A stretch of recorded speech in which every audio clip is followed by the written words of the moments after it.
Hey, what's up, everybody? It's the Holistic OBGYN. I'm Dr. Nathan Riley. Thanks for tuning in to this week's newsletter.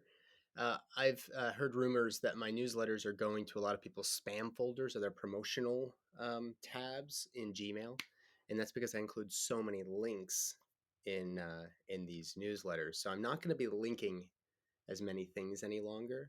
Of course, you can still find an immediate, links directly to my shop on Organifi.com and Waveblock.com, which are the two show sponsors. And I'll add a couple other show sponsors in the future. But as far as actual resources, I'm just going to talk about them in the videos, just so you know. So we've got a couple new episodes on the Holistic OBGYN podcast.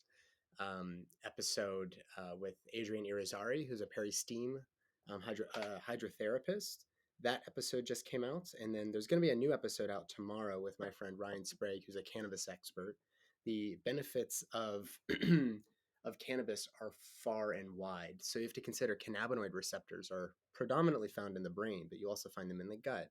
You find them in your bone marrow. You find them in every one of your adrenal or your endocrine system organs, namely for women in the adrenals and the ovaries, along with the uterus, of course. So cannabis is a product that I use, whether it's in like a full spectrum THC or CBD, or if it's just isolated CBD products. There's a whole wide range of reasons why we may be using this. And if you have a client who's been using cannabis for so many years, and then they stop abruptly, you actually may have been sort of like a withdrawal through the endocannabinoid system at any of these various organs, including the brain. So you have to consider all of that, and because cannabis is such an important part of my personal life, along with how I recommend it to patients, I wanted to bring on an expert. So Ryan Sprague's coming on the podcast. His episode will be out tomorrow.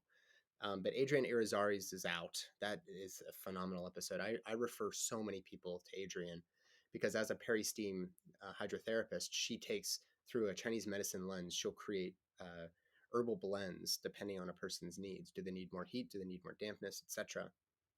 And of course, vaginal steaming, yoni steaming, pelvic steaming, it all consists of boiling this pot of herbs, basically making tea from the herbs, sitting on a stool and letting the steam come up through the stool, hit your external genitalia, go into the vagina, in through the cervix, into the uterus, out through the tubes in order to squelch all kinds of things. So what we talk about in that episode is how can we use this for early endometrial cancers, specifically hyperplasia with atypia. May not necessarily um, be as effective if it develops into invasive cancer, but cancer, remember, takes like 10 to 15 years to develop. Same goes for the cervix. Once you get HPV, the virus, what we know is that you test positive for HPV, 15 years later is when you would expect cancer. And granted, that's an average, but the reason we do pap smears and we check the cervix so frequently is because once you get the initial HPV and once you get to start to see some of those early cell changes, which is called cervical dysplasia, there's still plenty of time in order to squelch that fire before it turns into invasive cancer. So the same that I said about endometrial cancer goes for cervical dysplasia or early precancerous cervical lesions, recurrent vaginal infections, vulvar conditions, um, abnormal periods, PCOS, uterine fibroids, endometriosis. These are all conditions that Adrienne specifically is helping women with. And so that episode is rich in content. So I hope you'll check that out. That was episode 41. Episode 40 was Dolph Zantinga. He is the creator of a quartz water wand and some other devices that help to structure the water coming into your house. But the wand is really special. It comes in this stainless steel sheath, and you stir your drinking water with it, for about a 15 to 20-second count, and it will structure the water because the water inside the quartz wand is coherent. That coherence is transferred through the quartz into any glass of drinking water. So I use it. We use it for all of the drinking water in our house. Of course, we send it through a Berkey system, and then we've got it in a water pitcher that we stir with the wand. So I brought him on.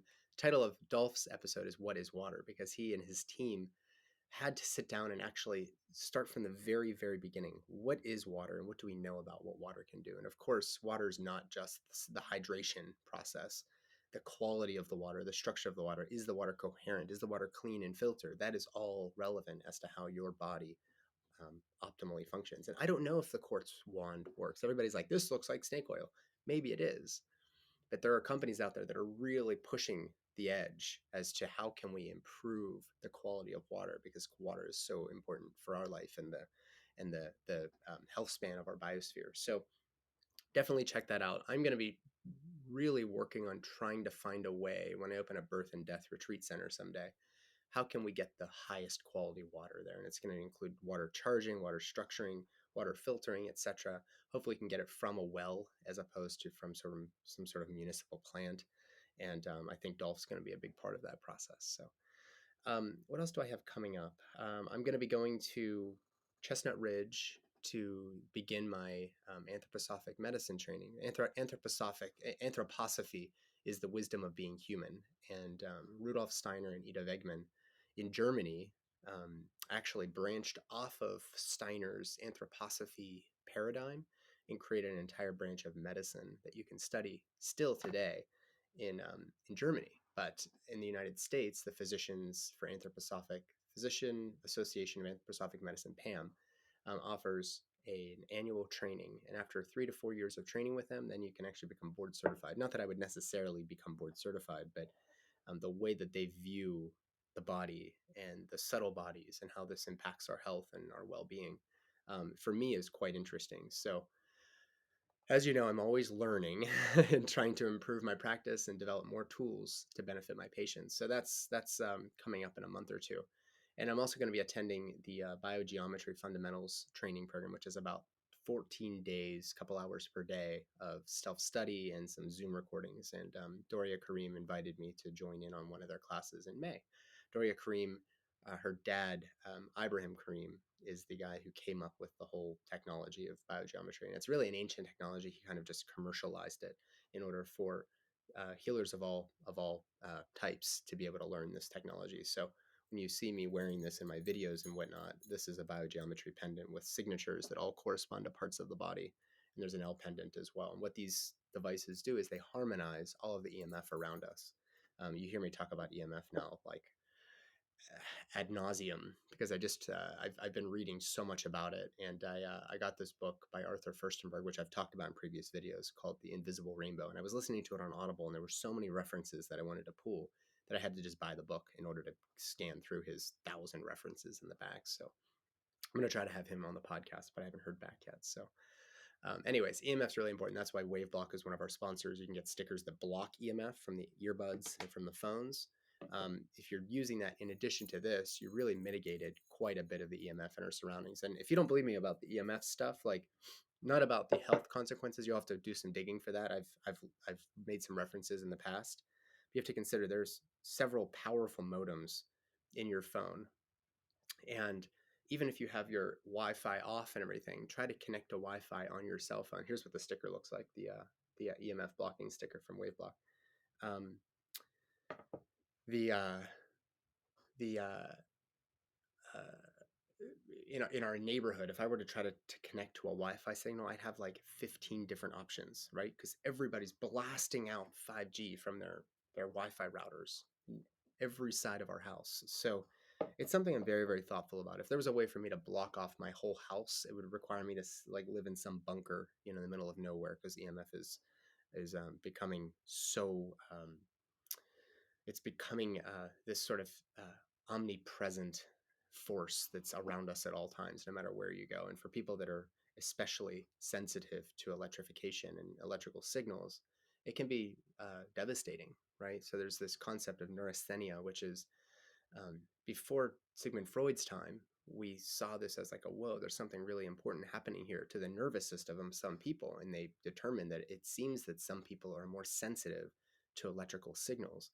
Well, that was even way before we had cell phone towers on every block, and when Sigmund Freud came out with his whole schematic of psychology and psychiatry, we sort of pushed those chronic fatigue syndrome and these types of things into it's all in your head. It became a psychiatric diagnosis as opposed to an actual physical malady. And now that we have so many people with autoimmune issues and cancers and metabolic dysfunction, couple EMF with the horrible food systems and poor quality water, and forcing people to work 15 hours a day and never giving them time to sit and rest and recover and recharge and move well and exercise. I think that we need to consider EMF as a part of the problem. So, anyways, I digress. One other thing I've been working on very, very hard is forming some trusts in order to protect my assets, protect liability. As you know, I don't have malpractice insurance, and I'm doing it in good faith, working with the right clients that I think are that are coming to me for the right reasons with the right attitude, which is that you have a personal responsibility of your health. And I know that that won't last forever. So that's something I'm learning. I'm studying the tax code. I'm studying the IRS. I'm studying the Fed and the history of the Fed. I'm studying the gold back standard. I mean, like I'm studying all of that stuff, which I had dipped my toes in early in life, and now it's like actually relevant for taking care of my family in the way that I want to. So, and perhaps my legacy, my children. So, and their children. So, anyways, I think that that's all I've got right now. I am one other announcement is I'm no longer going to have email-based office hours. I'm going to start doing a weekly 1 hour Instagram live, or maybe on TikTok. Maybe I'll alternate between the two, and uh, and that will provide the opportunity for people to find me and then come and join my live and ask live questions, and I'll do my best to answer them. And of course, we won't be able to get to the bottom of everything, but if you just have like a one-off question or want to know about this or have always wondered about that, I'll be there once a week on a live Instagram broadcast or TikTok. I might just alternate between the two. So, anywho, that is where I'm at. I hope that you guys are all doing very, very well. I've started structuring my mornings so that I can take my wife to the YMCA and just read a little bit while the kids are in the play place area, and that gives Stephanie time to just be with herself, listening to a podcast, just working out, and kind of not having to worry about anybody but herself. And it's been really, really great. So that's all for now, guys. I'll see you next week. Thank you so much for following along.